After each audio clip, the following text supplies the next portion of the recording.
ભાવથી સ્વાગત કરે છે. આપ સૌને આવકારીએ છીએ. આજરોજ સ્વર્ગસ્થ કશ્યપ શુક્લની પુણ્ય સ્મૃતિમાં એક સરસ મજાનો વિચાર ફૂટે કે એક સ્વજનનો સંભાળનું કાયમ માટે બને અને એમની પુણ્ય સ્મૃતિની અંદર આ જગતના આ ધરતી ઉપર હજારો બીમાર વૃદ્ધ નિરાધાર પીડિત ગાયો છે, પીડામાં પોતાનું જીવન ગુજારી રહી છે. ગાયોનું સેવા થાય. આમ તો આજ હું જે કાંઈ બોલું ને, કારણ કે આજે ભૂદેવો મારી સામે બેઠા છે, જેણે આ બધું મને શીખવ્યું છે. ખાસ મને આનંદ આજ એ વાતનો છે. સ્વજન ગુમાવવાનું હંમેશા દુઃખ હોય, પણ દુઃખ ક્ષણિક હોવું જોઈએ. દુઃખને વિસરી જવાનું, દુઃખને ક્યારેય નહીં લાવવાનું. પણ આનંદ એ વાતનો છે કે સ્વજનની પાછળ હજારો ગાયોને સાહેબ નવું જીવન મળે એવો જેના પિતાને વિચાર આવે ને, જોરદાર તાળીથી કશ્યપના પિતાને એકવાર વધાવો ને. હિંમત હારવાની નથી, પ્રોગ્રામ કરવાનો પ્રોગ્રામ કરવાનો નથી. બરાબર? આજ આનંદ કરવાનો છે. આજ ઈ આત્મા શિવજીના ચરણોની અંદરથી એના રાજીપાના આશીષ આપણી પર વરસાવે ને એવું કાર્ય કરવાનું છે.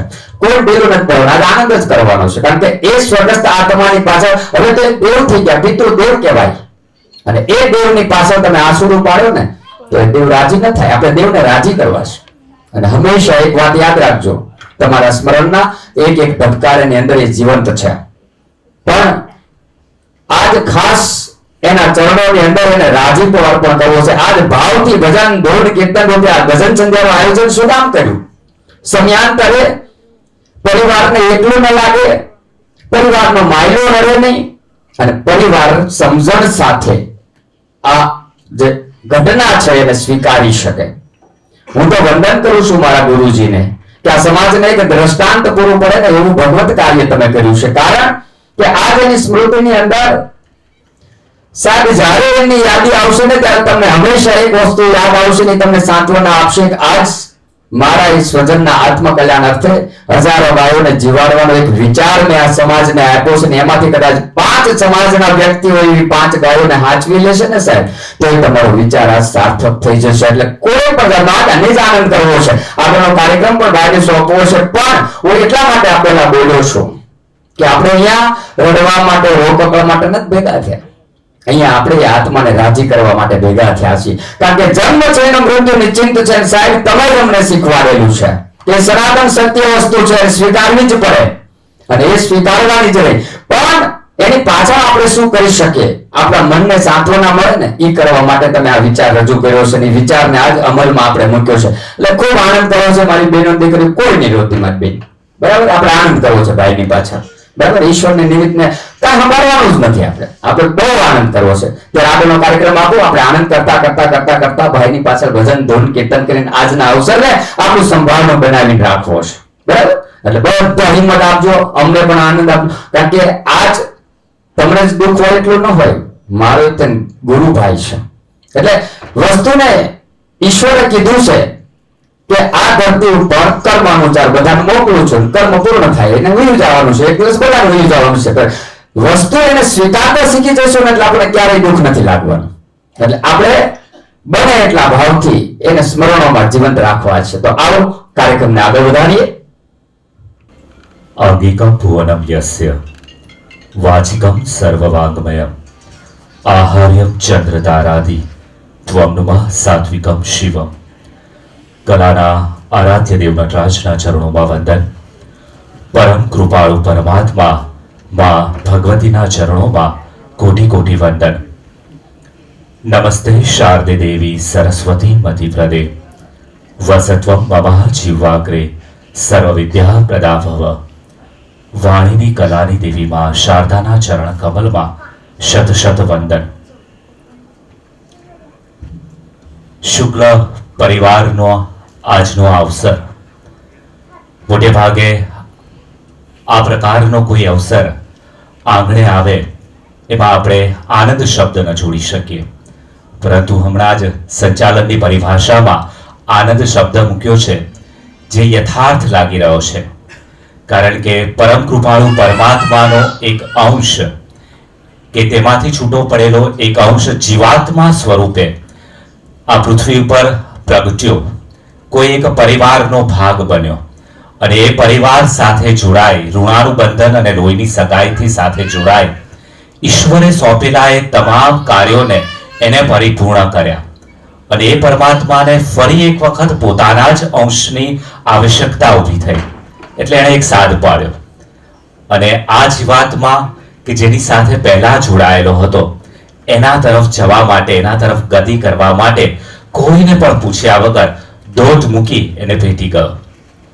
આ સનાતન સત્ય છે, જેમાંથી છૂટા પડ્યા છીએ ફરી પાછું તેમાં ભળી જવાની ઈચ્છા પ્રત્યેક જીવાત્માની છે.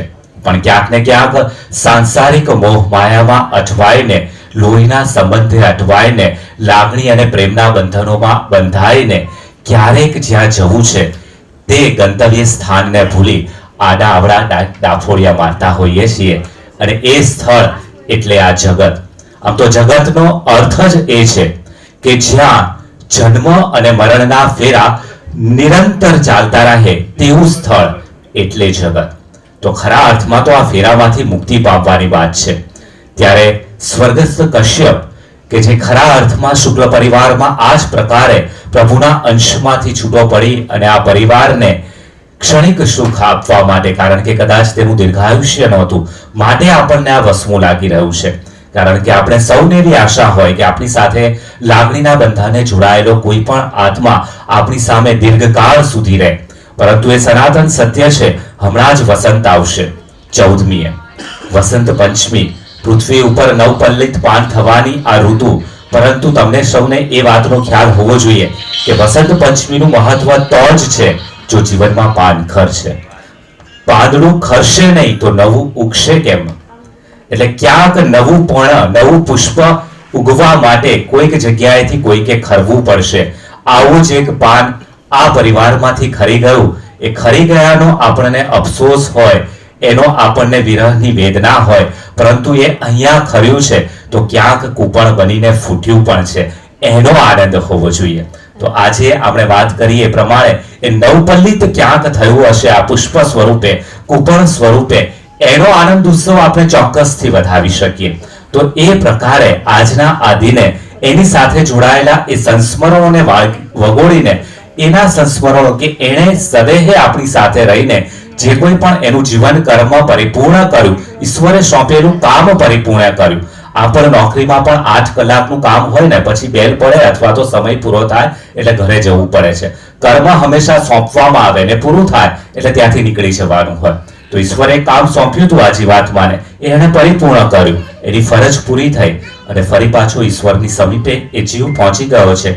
ત્યારે એ સદગત જીવાત્માની શાંતિ માટે પ્રભુ તેને હંમેશા પોતાના શ્રી ચરણોમાં રાખે તેવા હૃદયના ભાવ અને તેને શ્રદ્ધા સુમન અર્પણ કરવા માટે સુર અને સંગીત કે જે ઈશ્વરને પણ પ્રિય છે એનો સથવારો લઈ ઈશ્વરનું સંત કીર્તન કરીશું. એ વહાલા ઈશ્વરને, એ દયાળુ ઈશ્વરને સતત અંતરમનથી એવી પ્રાર્થના પણ કરીશું કે આપની સમીપે, આપના ચરણોમાં, આપમાં જ સમાયેલા એ જીવાત્માને હર હંમેશ એની સાથે રાખજે.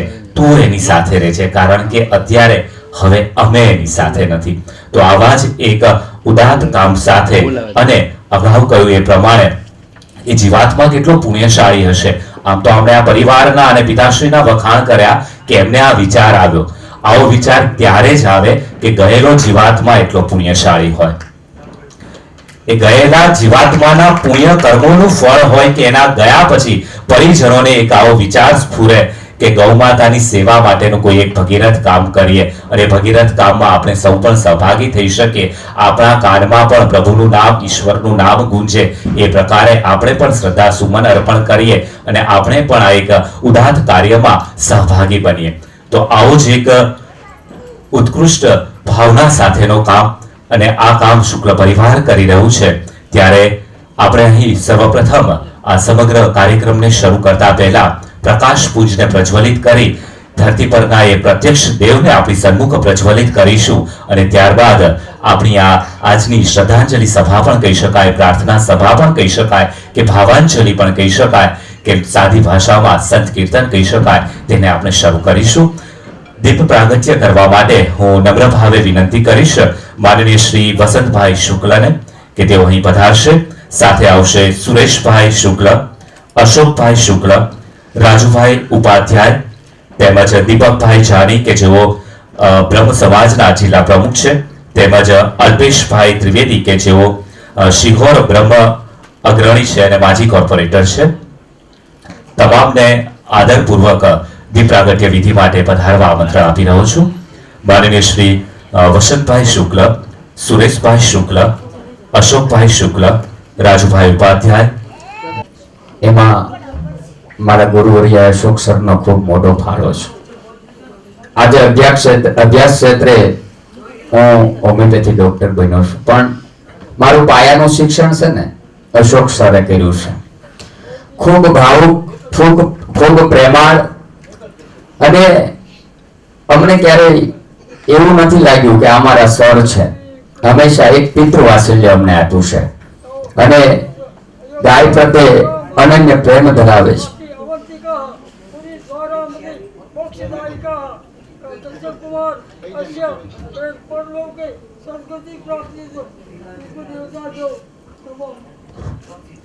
કસ્તૂરી તિલકમ લલાટ પટલે વક્ષસ્થલે કૌસ્તુભમ નાસાગ્રે વરમુક્તિકમ કરતલે વેણુકરે કંકણમ સર્વાંગે હરિચંદનમ સુલલિતમ કંઠે ચ મુક્તાવલી ગોપસ્ત્રી પરવેષ્ટિતો વિજયતે ગોપાલચૂડામણિ રામો રાજમણિ સદા વિજયતે રામં રમેશં ભજે રામેણાભિહતા નિશાચરજમો રામાય તસ્मै નમઃ રામાન્નાસ્તિ પરાયણં પરતરં રામસ્ય દાસોऽસ્મ્યહં રામે ચિત્તલય સદા ભવતુ મે ઓ રામ મામુદ્ધર શાંતાકારં ભુજગશયनं પદ્મનાભં સુરેશं વિશ્વાધારं ગગનસદૃશं મેઘવર્ણं શુભાંગં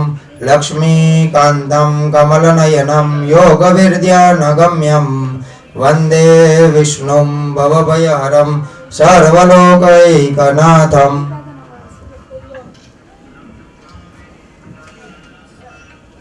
हरि ओम मां शुभं करोतु कल्याणं आरोग्यं धनसम्पदां शत्रुबुद्धि विनाशाय दीपज्योतिर्नमोऽस्तुते. दीपज्योतिर्परब्रह्म दीपज्योतिर्जनार्दन दीपो हरतु मे पापं दीपज्योतिर्नमोऽस्तुते. हरिः ओम सहस्रशिरेखा बुरुखः सहस्राक्षः सहस्रपादः शभूमिद्धो सर्वत्र सर्वदा अत्यतिष्ठदशाङ्गुलं वा चन्द्रमा मनसो जातश्चोः सूर्यो जायत श्रोत्राद्वायुश्च प्राणश्च मुखादग्निरजायत. हरिः अनादिनिधिनो देव शङ्खचक्र गदाधर अक्षय पुण्डरीकाक्ष पितृमोक्ष प्रदो भव. देवताभ्यः पितृभ्यश्च महायोगिभ्य एव च नमः स्वधायै स्वाहायै नित्यमेव नमोऽस्तुते. शान्ते पृथिवी शान्तिरावः शान्तिरोगदयः शान्तिः वनस्पतयः शान्तिर्विश्वे देवाः शान्तिर्ब्रह्म शान्तिः सर्वज्ञो शान्तिः शान्तिरेव शान्तिः श्यामा शान्ति. દીપદેવને પ્રજ્વલિત કર્યા બાદ વધુ મારા શબ્દોથી આપના સુધી નથી પહોંચવું, પરંતુ આપના અંતર્મન સુધી પહોંચવા માટેની ગતિવિધિને આપણે આરંભ કરવી છે, અને એ માટે સુર અને સંગીતથી શ્રેષ્ઠ માધ્યમ બીજું કંઈ ન હોઈ શકે. સદભાગ્યશાળી છીએ આપણે સૌ કે સ્વર્ગસ્થ કશ્યપને શ્રદ્ધાસુમન અર્પણ કરવા માટેની એક તક અને તેની સાથે સાથે આ પરિવારના આવા ઉમદા કાર્યમાં સહભાગી થવાની તક પણ આપણને સૌને સાંપડી છે. ત્યારે અહીંના કલાવૃંદ દ્વારા હવે સુર અને સંગીતના માધ્યમથી આપણે ઈશ્વરને યાદ કરી અને ખરા અર્થમાં શ્રદ્ધાસુમન અર્પણ કરીશું. ખૂબ સરસ અહીંયાથી સાહેબે વાત કરી. આજે આપણે સૌએ અહીંયાથી કંઈક ભજન ધૂન કીર્તન રૂપી ભક્તિ એ જીવના ભાગ્યમાં ઉમેરાય, કંઈક સેવા અને પરમાર્થ થાય એનું પુણ્ય એ ભાગ્યમાં ઉમેરાય, કંઈક મારા તમારા હૃદયનો ભાવ શ્રદ્ધાંજલિ રૂપે એના ચરણોમાં અર્પણ થાય. એના માટે ભજન સંધ્યામાં આગળ વધવું છે. આજ આ અવસર આમ તો આ આપણા માટે માતમનો અવસર કહેવાય, પણ માતમના અવસરની સાથે જ્યારે હૃદયનો ભાવ ભળે છે ને ત્યારે ઈશ્વરે રાજી થાય અને સદગત આત્માએ રાજી થાય. અને એ આત્મા કંઈક મારા સ્વજનોના એ સ્મરણોની અંદર કાયમ માટે વાગોળાય. આજનું આ ભગવત કાર્ય એના ચરણોમાં અર્પણ કરી મનને સાંત્વના મળે આપણને. આમ તો આપણા બધાના માટે સાહેબ એ વંદનીય કહેવાય. હવે એ જીવ છે ઈ, કારણ કે હવે આ શરીરને પરિવારના ઋણાનુબંધમાંથી મુક્ત થાય પછી એ જીવ સાથે કોઈ જાતના બાપ દીકરા બેટા કઈ સંબંધો હોતા નથી. આપણા માટે પિતૃદેવ તરીકે હોય છે. એટલે આપણા સૌના માટે આજે એની ભક્તિ કરવાનો અવસર છે. એટલે આજ ભક્તિ કરવી છે અને આપણી ભક્તિ એના ચરણોમાં અર્પણ કરવી છે. ત્યારે આજના આ સંગીત સંધ્યાની શુભ શરૂઆત, ભજન સંધ્યાની શરૂઆત આપણે વિઘ્નહર્તા દેવ ગરવા ગજાનંદ ગણપતિને યાદ કરીને કરવી છે. ત્યારે હું વિનંતી કરીશ, સુરતથી આપણી વચ્ચે ઉપસ્થિત છે ગરવાકંઠના લોકગાયક ભાઈ નિરાગભાઈ કાછડિયા.